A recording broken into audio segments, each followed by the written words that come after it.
Olá, prezado irmão em Cristo Jesus, a paz do Senhor. Nesse momento estaremos estudando a lição de número 13 da Escola Bíblica Dominical, segundo trimestre do ano 2020. É um prazer nesse momento poder compartilhar contigo acerca das verdades espirituais. Você, professor, você, irmão, aluno da Escola Dominical, com certeza tem uma vantagem, poder estudar a palavra e aprender juntamente conosco. Convido você a abrir a sua lição na lição de número 13. O textuário dessa lição é: revesti-vos de toda a armadura de Deus, para que possais estar firme contra as astutas ciladas do diabo. Efésios 6 e 11. E o tema da nossa lição é a batalha espiritual e as armas do crente. A verdade prática diz: o uso da armadura de Deus assegura a vitória do crente no campo da batalha espiritual. É importante destacar que todo cristão está em constante batalha espiritual. Esta batalha, conforme diz a palavra, não é contra a carne, não é contra o sangue, e sim contra os principados e potestades que habitam nas regiões celestiais. De certa maneira, nós não vemos esta batalha acontecendo, mas nós sentimos as consequências dessa batalha. De certa maneira, você não conseguirá visualizar como tudo isso acontece, mas poderá sentir esta ação sobrenatural acontecendo no reino espiritual. Reino espiritual contra as trevas. A carne contra o espírito. Há um sentimento, há uma ação, uma batalha que está ocorrendo neste exato momento que estamos estudando essa lição. Efésios 6, 10 a 20 diz: no demais, irmãos meus, Paulo vai dizer à igreja de Éfeso: fortalecei-vos no Senhor e na força do seu poder. Revesti-vos de toda a armadura de Deus, para que possais estar firmes contra as astutas ciladas do diabo. Porque não temos que lutar contra carne e sangue, mas sim contra os principados, contra as potestades, contra os príncipes das trevas deste século, contra as hostes espirituais da maldade nos lugares celestiais. Portanto, tomai toda a armadura de Deus, para que possais resistir no dia mau e, havendo feito tudo, ficar firmes.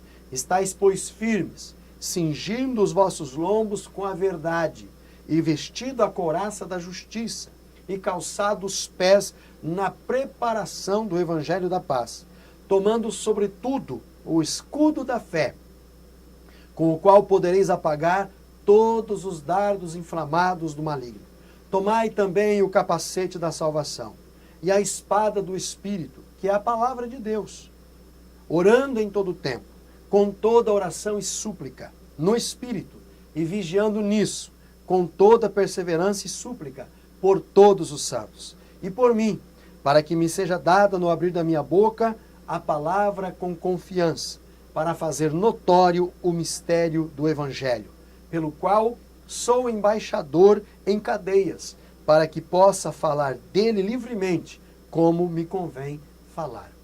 O objetivo desta lição, cujo tema, a batalha espiritual e as armas do crente, é demonstrar qual deve ser o preparo espiritual do crente para a batalha.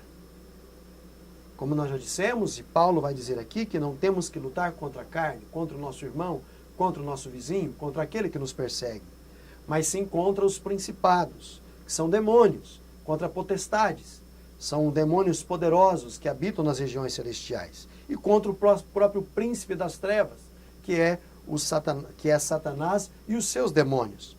O segundo propósito da lição é apresentar o campo da batalha espiritual. Onde acontece isso? Nós não vemos, mas já dissemos que sentimos. Terceiro, saber quais são as armas espirituais indispensáveis ao crente. É importante dizer que Paulo vai dizer aqui de instrumentos e equipamentos militares. Enquanto preso, Paulo está vendo tudo aquilo que estava à sua volta. inclusive os soldados romanos. E ele observa que os soldados carregavam indumentárias, carregavam instrumentos. E ele vai destacar aqui, primeiro, cinto. Ele vai dizer isto na sua palavra. Ele vai dizer sobre o cinto. Aonde está o cinto? Ele vai dizer que o cinto, ele é colocado no ventre, na barriga, que representa a verdade. Segundo, a couraça da justiça. A couraça era para proteger que aquela ferramenta do inimigo entrasse no coração. A couraça geralmente era feita ou de couro, como diz a própria expressão, couraça, muito forte, resistente, ou até mesmo era feito de aço.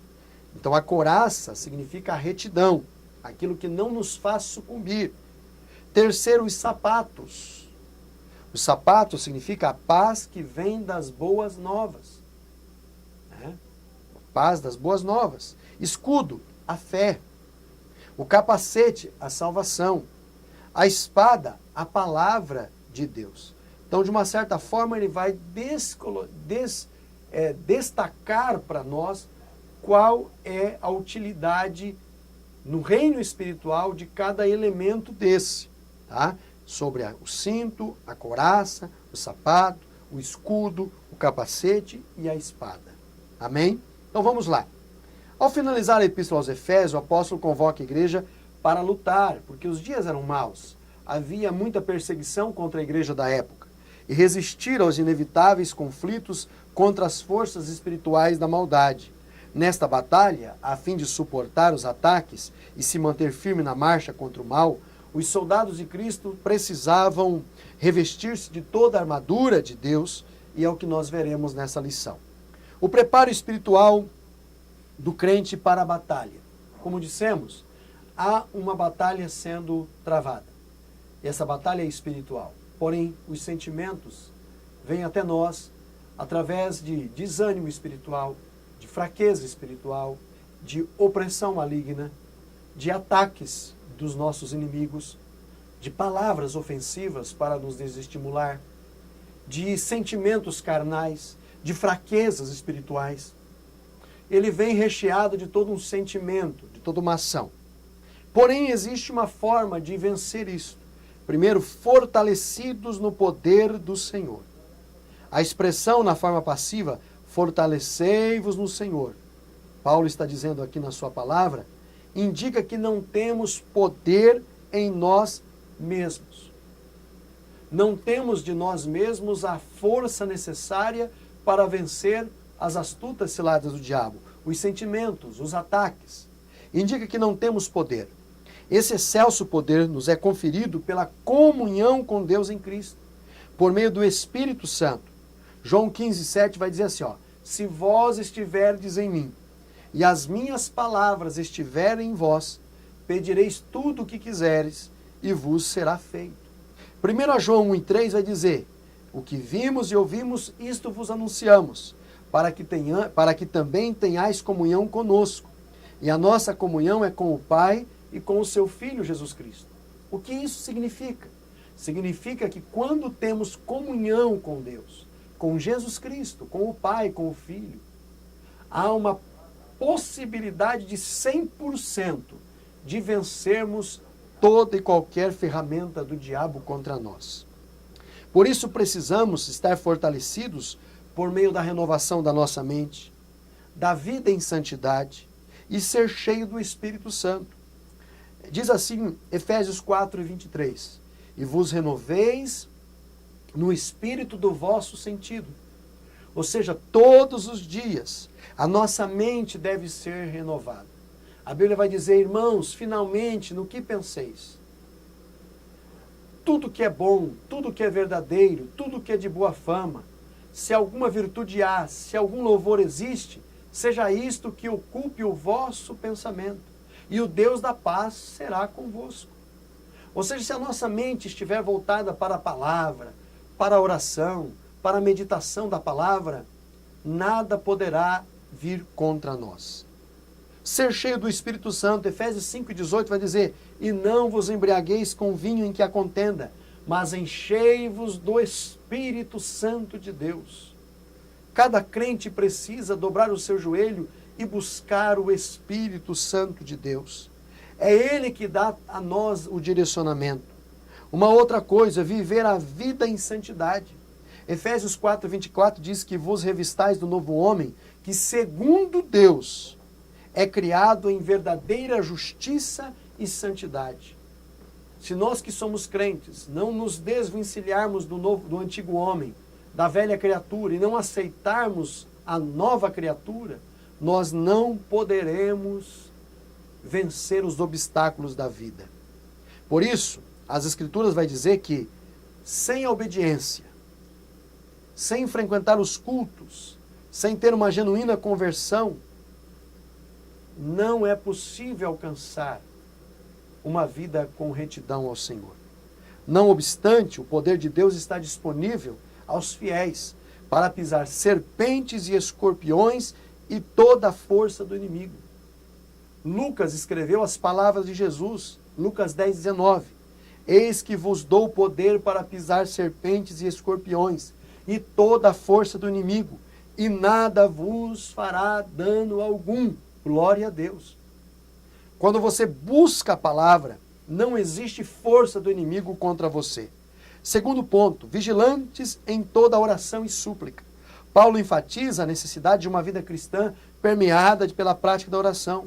Não é possível entrar em combate sem a cobertura da tão preciosa arma espiritual da oração. Lucas, no capítulo 21, versículo 36, diz assim: vigiai, pois em todo o tempo, orando, para que não sejais havidos por dignos de evitar todas essas coisas que hão de acontecer e de estar em pé diante do Filho do Homem. Vigiar e orai. Esta é a palavra do próprio Jesus. A expressão orando em todo o tempo, com toda oração e súplica no Espírito, conforme diz Efésios 6:18, orando em todo o tempo, com toda oração e súplica no Espírito, e vigiando nisso com toda perseverança e súplica por todos os santos, quer dizer uma oração constante. Seja em pé, seja sentado, seja deitado, seja trabalhando, seja andando na rua, falando com o Senhor. Em meditação, em voz baixa, pela madrugada. A própria Bíblia diz que aqueles que de madrugada me buscam me encontrarão. Significa que clamar pelo favor divino em qualquer circunstância e oportunidade vai resultar em uma ação de força contra o inimigo. Esse clamor deve estar acompanhado de vigilância. Isaías capítulo 59, 1 e 2 diz que eis que a mão do Senhor não está encolhida para que não possa salvar, nem o seu ouvido agravado para não poder ouvir.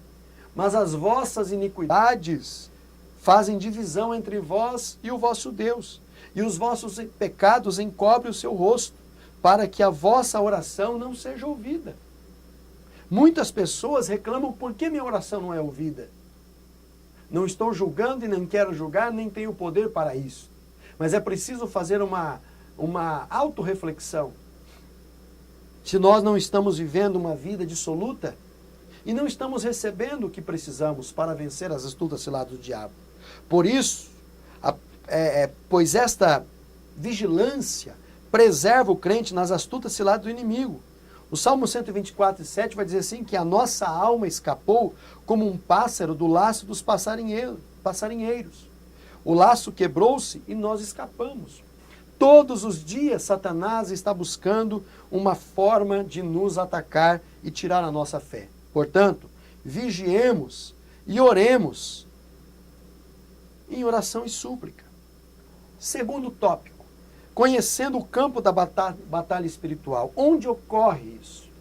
As astutas ciladas do diabo. A expressão ciladas do diabo, que Paulo usou na sua parte em Efésios 6:11, revestivos de toda a armadura de Deus, para que possais estar firmes contra as astutas ciladas do diabo. Essa cilada do diabo indica uma armadilha articulada, perversamente pelos reinos das trevas. O líder desse reino é identificado como diabolos, que significa aquele que calunia, aquele que acusa, né? Mateus capítulo 4, versículo 1, diz que Jesus foi conduzido pelo Espírito Santo ao deserto para ser tentado pelo diabo. Então é Ele que traz a nós as armadilhas. Veja que lá você pode ler que foi proposto 3 coisas a Jesus: alimentar a sua fome física, alimentar o seu orgulho e alimentar a sua capacidade espiritual de comunhão com Deus. Ele tentou dizendo, transforma essas pedras em pães. Ele tentou dizendo, se prostrados me adorares, darei todos os reinos dessa terra. E ele tentou, se tu pulares daqui, darás ordem aos anjos a teu respeito para que não tropeces em pedra alguma. Jesus deixou ali 3 palavras. Na primeira tentação, nem só de pão viverá o homem, mas de toda a palavra que sai da boca de Deus. Na segunda ferramenta, ele vai dizer, somente ao Senhor adorarás e somente a Ele prestarás culto. E na terceira ferramenta, ele vai dizer, não tentarás o Senhor teu Deus. Então Jesus tinha palavras específicas para responder à altura aquilo que Satanás queria dar a ele como uma armadilha, como um laço do passarinheiro. Portanto, é preciso ficar atento. Tomado de fúria por meio do espírito do erro, ele prepara laços com o propósito de destruir a igreja de Cristo. Algumas de suas astúcias são confundir a mentira com a verdade, como foi o caso lá da serpente no jardim do Éden. Segundo, deturpar as escrituras. Terceiro, dissimular e induzir a dissimulação. Tirar o seu foco, tirar a sua mente em Cristo. Quarto, fazer falsos sinais. Quinto, fazer acusações. Sexto, semear incredulidade. Sétimo, promover ideologias anticristãs. Veja que tudo isso são armadilhas. E diante desse quadro, o texto sagrado ordena, revesti-vos de toda a armadura de Deus. Não é uma só, é toda a ferramenta. Nenhum soldado vai à guerra e esquece a espada e luta somente com o escudo. Nenhum soldado deixa o cinto que segura toda a sua vestimenta e vai sem o cinto. Existe uma complementação, um faz parte do outro. O conflito contra o reino das trevas. Paulo enfatiza que esse conflito não é contra a carne e contra o sangue. Não se trata de lutar contra o ser humano, mas contra o reino das trevas. Onde acontece essa batalha? Nas regiões celestiais. Jó capítulo 1, capítulo 2. Quando os filhos dos homens, ou melhor, os filhos de Deus se apresentaram diante do Senhor, apresentou-se ali também diante de Deus Satanás. Quando Deus vê Satanás, pergunta para ele, de onde tu vens? E ele responde, de rodear a terra e passear sobre ela. Regiões celestiais. Então é nessa região que a batalha acontece. Por isso ela não é física, mas ela é espiritual. Existe uma sequela física? Existe um sentimento físico? Sim. Porém, o conflito propriamente dito se dá pela autoridade de Deus nas regiões celestiais. 1 João 5,19 diz assim, sabemos que somos de Deus e que todo mundo está no maligno. Então, todas as regiões celestiais são dominadas pelo maligno. Ele não tem a propriedade, mas ele está nesse lugar. Segundo ponto, as agências das potestades do ar. Paulo identifica as forças do mal que marcham contra a igreja. E ele classifica, primeiro, os principados, segundo, as potestades, os príncipes das trevas desses séculos e hostes espirituais da maldade. Por que ele fala isso? Primeiro, eles são poderosíssimos. Os títulos principados e potestades indicam poder, primazia, autoridade para agir. São príncipes das trevas, são demônios que têm um alto poder de ação contra o ser humano. São líderes dos anjos que caíram. Não são somente demônios, são demônios com poderes acima dos outros demônios. E por conta disso, eles agem com astúcia contra a igreja de Deus sob o comando do diabo.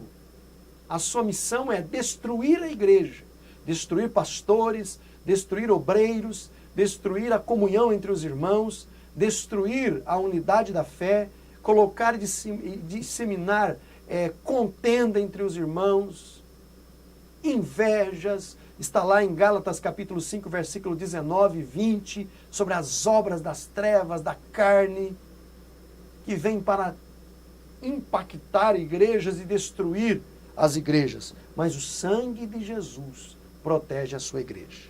Letra B, eles são malignos. Não pode se brincar.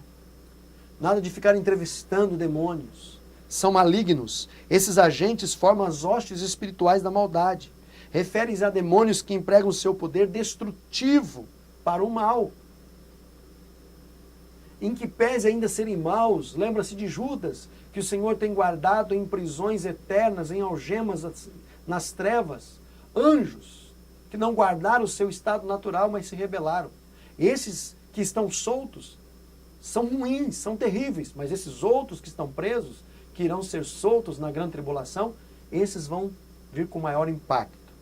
Eles são astutos, são cheios de sutilezas, maquinam a queda da igreja, a queda de pastores, de líderes, de homens de Deus. Fazem com que haja desconfiança. Apesar desse imenso império do mal, a igreja é exortada a não temer. Somos incentivados a lutar e, sobretudo, a vencer, pois o Senhor da igreja está elevado ao nível acima de todo principado e poder, conforme diz Efésios 1:21. Acima de todo principado e poder e potestade, domínio e de todo nome que se nomeia, não só neste século, mas também no vindouro, está o nome de Jesus Cristo sobre todo o nome. Amém? Terceiro ponto. As armas espirituais indispensáveis ao crente. A primeira arma, a armadura completa de Deus. A imagem que o apóstolo usa é a de uma linguagem retirada do contexto militar romano, como já disse. Tá? Ele estava preso, então ele vê todas essas ferramentas e ele traz para o contexto bíblico. A primeira arma, ele vai dizer, cingindo os vossos lombos com a verdade. Retrata a peça usada para dar mobilidade ao soldado no combate. Nesse sentido, faz referência à verdade da doutrina de Cristo e à integridade do soldado, é aquilo que segura. Né? 2 Coríntios 13:8 diz, porque nada podemos contra a verdade, senão pela verdade. Ou seja, contra a verdade não existe argumentos contra ela. Porque a verdade, a própria palavra vai dizer, o evangelista João disse, conhecereis a verdade e a verdade vos libertará. Vestida a couraça da justiça. Trata-se de uma malha impenetrável de proteção aos órgãos vitais, como já disse. Tá? 2 Coríntios 6:7 diz que na palavra da verdade, no poder de Deus, pelas armas da justiça, à direita e à esquerda. Então essa ferramenta, ela nos faz sermos vitoriosos e invencíveis na presença do Senhor. Terceiro, calçados os pés da preparação do Evangelho da Paz. Fala do crente que prega a palavra.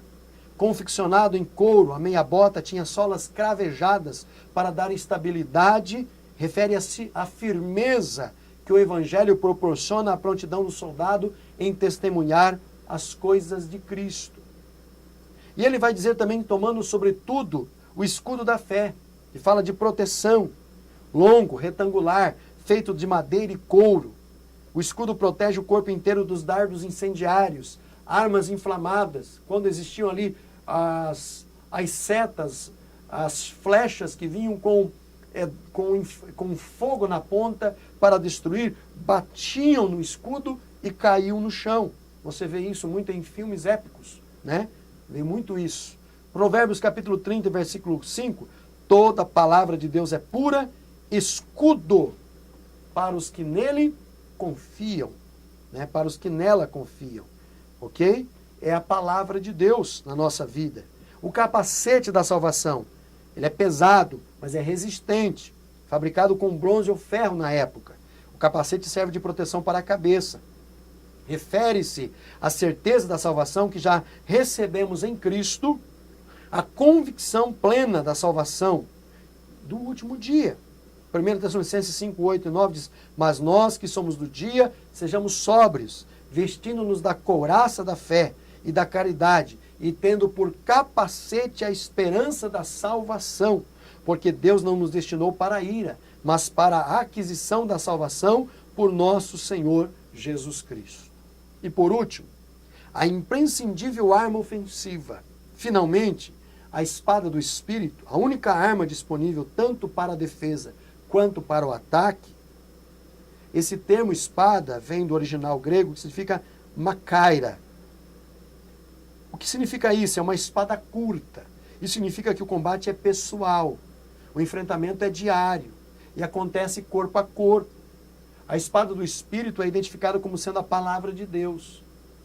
Todos os dias, olhando pela palavra, conforme diz 2 Hebreus 4:12, diz assim, porque a palavra de Deus é viva e é eficaz e mais penetrante do que qualquer espada de 2 gumes, e penetra até a divisão da alma e do espírito e das juntas e medulas, e é apta para discernir os pensamentos e intenções do coração. Então, a palavra, que é a própria arma de ataque e de defesa, nos condiciona a vencer dia após dia, olhando para ela, usando ela, lendo ela e meditando nela, para que o Senhor possa nos livrar das astutas ciladas do diabo. Concluindo essa lição, a vitória da Igreja de Cristo contra as forças do mal é garantida pela sobreexcelente grandeza do poder de Deus. Os ardis de Satanás não podem ser subestimados. Ah, porque eu sou crente, Satanás não pode. Não. Cuidado, vigilância constante. Porém, o reino das trevas não deve amedrontar os cristãos. Devemos sim, a Bíblia diz que resistir o diabo e ele fugirá de vós. Não temos que correr do diabo, não. É ele que vai correr de nós. A Escritura convoca o salvo a combater e a vencer as potestades do ar, revestido com a armadura de Deus. Um soldado bem preparado não sucumbe. Um soldado bem armado não é vencido. Um soldado bem protegido, o Senhor está com ele. Um soldado de pé, mesmo que venha cair, o Senhor o levanta. Por isso, meu irmão, se prepare, que você tenha aprendido com esta palavra, que o Senhor seja contigo e que Deus abençoe a tua vida em nome de Jesus. Um grande abraço e até uma próxima oportunidade.